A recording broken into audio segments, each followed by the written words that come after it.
He absolutely bossed the last fence in that Harrison Lane hurdle here a couple of weeks ago, and they just wanted to make sure he wasn't backing off his fences, that he was confident going over his jumps, and they found that he was absolutely flying them, so there's no concerns here. So we'll have a look at Monarch Chimes, and that's El Corby on the inside, who does loom up to be a threat. At this stage, you think Monarch Chimes has got it all over him, but he just doesn't take this last fence wrong. He just misjudges it, lands badly, and at this point, you think the race is all over. Hang on. He's given El Corby a chance, but to his credit, he's picked up and he's holding El Corby on the line. He put in an extra half stride and got in a bit close and nearly came down, but did well to pick himself up. This is impressive right here, when he maintains and then draws away from El Corby. That race was set up perfectly for those two horses.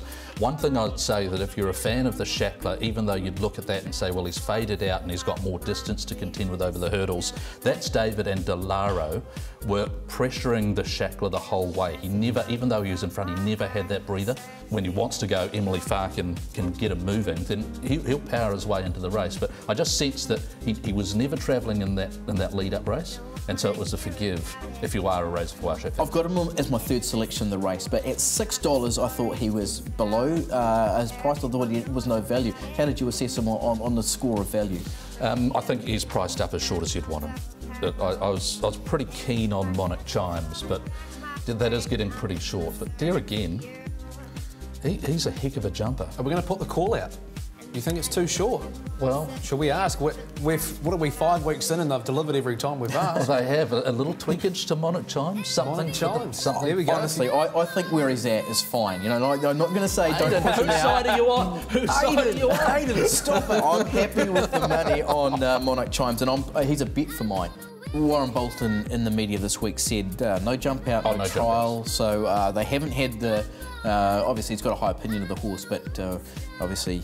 You know, that is the question, obviously, without that real sort of seasoning through those well, no jump outs tests. makes it even more of a question mark to be backing him with any confidence.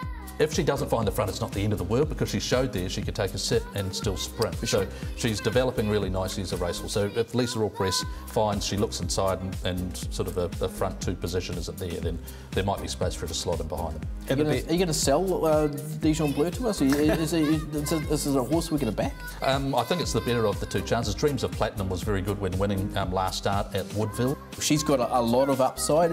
Over 1,000 metres, she's one of the horses that I'm really interested to see, but I'll be watching her thinking that she's really progressive coming through the spring, but over 1,000 metres up against some horses here who are way higher rated, I'm just a little bit wary first up.